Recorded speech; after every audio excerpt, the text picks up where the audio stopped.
Hello and welcome everyone. In this video, we are going to have a look at the Queen's Gambit traps. These are the traps from the white side. I'm 100% sure if you watch the video till the end, then you will be able to play a better Queen's Gambit and would be able to trap your opponents as well. So let's get started. The Queen's Gambit starts with d4, d5, c4. Now here there are various ways how black can respond. He can play the Albin counter-gambit by playing the pawn to e5, decline the variation by e6, can play the pawn to c6, c5. There are n number of options what black can do. We are going to have a look at top 5 traps that comes mostly in the game and you'll be able to win after that. So we'll first start with the Queen's Gambit accepted. He captures the pawn on the c4 square and then you play a pawn to e3, opening up the diagonal of this bishop so that on the next move you can capture on the c4 square. Now here it is not good to save this pawn. You have captured it, you have to give it back as black, but players usually try to defend it. If they try to defend it by playing their pawn to b5, then you go with your pawn to a4, attacking that.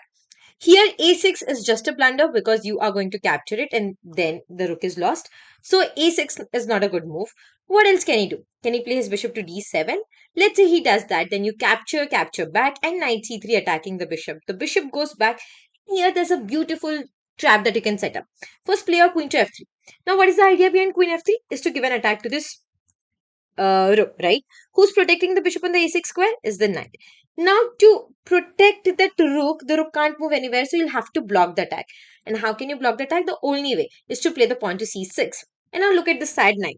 The knight is kind of overloaded, has to defend the bishop, has to defend the pawn. So now you take advantage of that overloading and just capture on the a6 square with your rook. The knight captures your rook and now you can go with the queen to c6, give a check. Eventually, you're going to win the rook and then come back and win the knight as well. So you gobble up the complete queen side of your opponent. So it seems that bishop d7 was also not a good idea. So what else? What else can he do? Okay, he can play his pawn to c6, but that doesn't make any difference there because you capture back, and now you go with your queen to f3, attacking the rook. So he'll have to give away either of the knight or the bishop, whatever piece he gives. We are going to win. We are going to be a piece up. All in all, a complete piece up there. Well, let's come back to trap number 2. It is again in the Queen's Gambit accepted line. So after d takes on c4 and instead now he's not going for b5. Let's say he just do a normal development. After e3 he plays his knight to f6. Then you can go and capture the pawn on the c4 square with your bishop. Play the bishop to c4 and pawn g6 trying to flank to the bishop. You play the normal developing knight f3. Bishop comes to the g7 square. Now you play a queen to a4 here. So there are various ways how black can respond to this. There are 6 different variations. Out of this, only one is correct. So let us have it all. Let us have a look at all of these 6 variations. After queen a4 check, the most common move, the first move that strikes in your head is to play the bishop to d7, right? Bishop d7 is of no use there because after bishop d7, you go with your queen to b3 and you give an attack to both the pawns at the same time. You are creating a battery attacking the f7 square and you are attacking the b7 square as well. Okay, what else? He can block the check with either of the knights. So let's say he blocks it with the knight on bd7. So then you first play a bishop to f7, give a check. The king is forced to capture it. Once you do that, then you can go with your knight to g5, give a check. Now look at this. The king cannot go to e8 or f8 because then the queen is gone. Because if he goes to the e8 square, let's say the queen is trapped, you can just go with your knight to e6. Doesn't help with the king to f8 move because after knight e6, it is going to be a fork attacking the king as well as the queen. So the only good option here for him is to go back on the g8 square. But that is no good because here it is a checkmate in the next 4 moves. Can you guys find it? Please pause the video, look at the position carefully and try to think if you can find the checkmate in 4 moves here. Yeah, so it is queen to c4 check. He can block it with the knight. That is the only option. Knight d5, you capture the knight. The pawn blocks it, you capture it. The king now moves to the f8 square. And finally, queen to f7 is a beautiful checkmate there. So this was all when he was playing his knight from b to d7. Now let's have a look what if the knight from f goes to d7 square. That doesn't differ a lot. You can still capture the bishop. You can still capture the pawn on the f7 square with your bishop. The king captures it. Go with your knight to g5. Now, instead of going back on the g8 square with the king, he would try to come up. Let's say he comes with his king on the f6 square. That is also not that good for him, because then you can always give him an attack. Just play your queen to c4. Idea is to go on the f7 square next. If he captures this, then he is gone because of a lot of discovered attacks, discovered checks, and the king is in the center, will be a loss for the black pieces. Okay, so I'm coming back to the move. We saw bishop d7. We saw moves with both the knights. What else can he do? Queen d7. Queen d7 is something that we can see. If he plays his queen to d7 there, then you first capture on the f7 square, repeating the same moves. The king can capture it, and then you can just go with your knight to e5, forking the couple. You can give an attack to the king as well as the queen, and you win the game there. Okay, so one of the only best response there is to play the pawn to c6. Pawn c6 is fine, but this is the beauty of this particular trap, that even if black goes wrong 0.1%, as white you can take advantage. You can take a lot of advantage out of it, right? Well, let's come back to trap number 3. Now this trap is not in the queen's gambit accepted, but let's have a look what if he plays his pawn to c6 here. If he plays his pawn to c6, then you can play a knight to c3. Developing normally, he goes with knight f6, knight f3, bishop comes on the f5 square.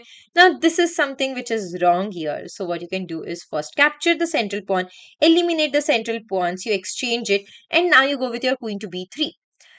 You have to play a queen to b3 only when the bishop comes to f5. Now the reason behind queen b3 is you are attacking the b7 square. Also, you are giving an attack to the d5 square twice. That is defended twice, but the b7 square is in danger. Now here there are two responses how black can do. Either he can place queen to b6, or he can push his pawn up on the b6 square.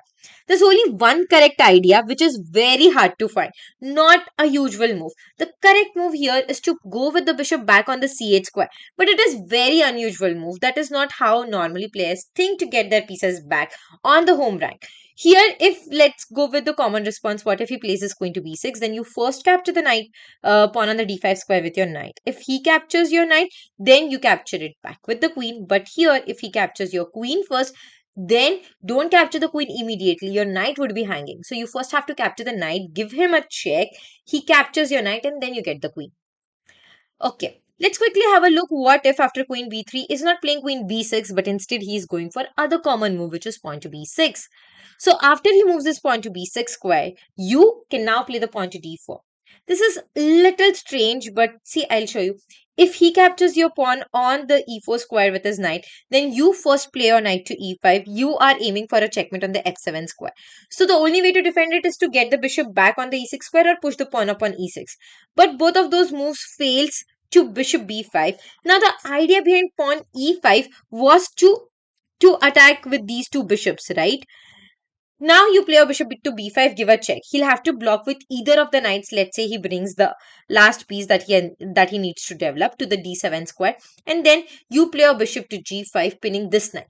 Both of these pieces are pinned. Look at how strong your bishops are. Both the knights are pinned to the king. Now, after some exchanges, you can just give an assault to the black king. And as white, you will be doing much better there in the position. Okay, now let's have a look at trap number 4. So after d4, d5, pawn c4, he, let's say, declines the gambit and places pawn to e6.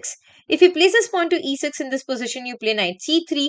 We are going to do some normal moves. Bishop g5, pinning the knight to the queen, bishop e7, defending it.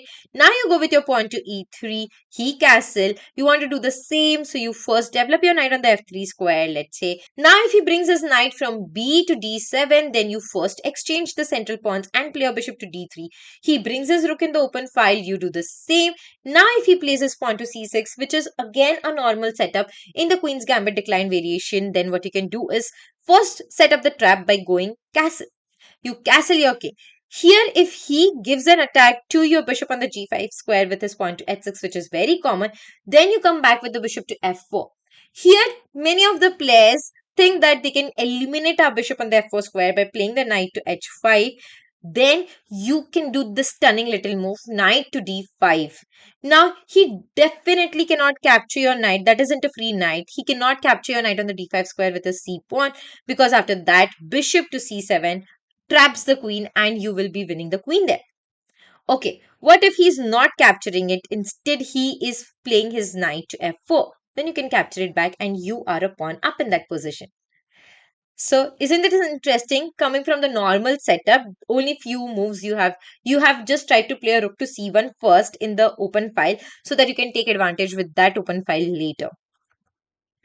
Well, let's have a look at our last trap for the video, which is in the Albin counter gambit. So he plays his pawn to e5 and you capture. He pushes his pawn up on d4. You play knight f3, attacking the d4 pawn, and he defends it by playing his knight to c6. And then you go with your pawn to g3, trying to fianchetto the bishop. He plays his bishop to g4. You now can play your bishop to g2. If he plays his queen to d7 there, then this is strange, but you should go with your pawn to h3, attacking that bishop. The bishop doesn't want to go back, and the player might get confused at what he has to do here. If he captures your knight on the f3 square with his bishop, then you are happy to recapture it with your bishop. Here, the main idea for him was to castle on the long side, right? If he does that, then he's gone, because after bishop g4, you are pinning the queen to this king and you're going to win it. He can't move the queen. He can definitely block that by playing his pawn to f5, but now is the time that you do opposite. You opposite the pawn, and this is again an attack on the queen. And he cannot do anything. He has to capture the bishop, and you are going to be a queen up in that position. By this one little move, pawn h3, you can just turn the game upside down. Okay, so this was all in the queen's gambit. What white can do in the queen's gambit. I will see you guys again in the next video. Till the time, please hit the like button, subscribe to our channel and share with your chess friends.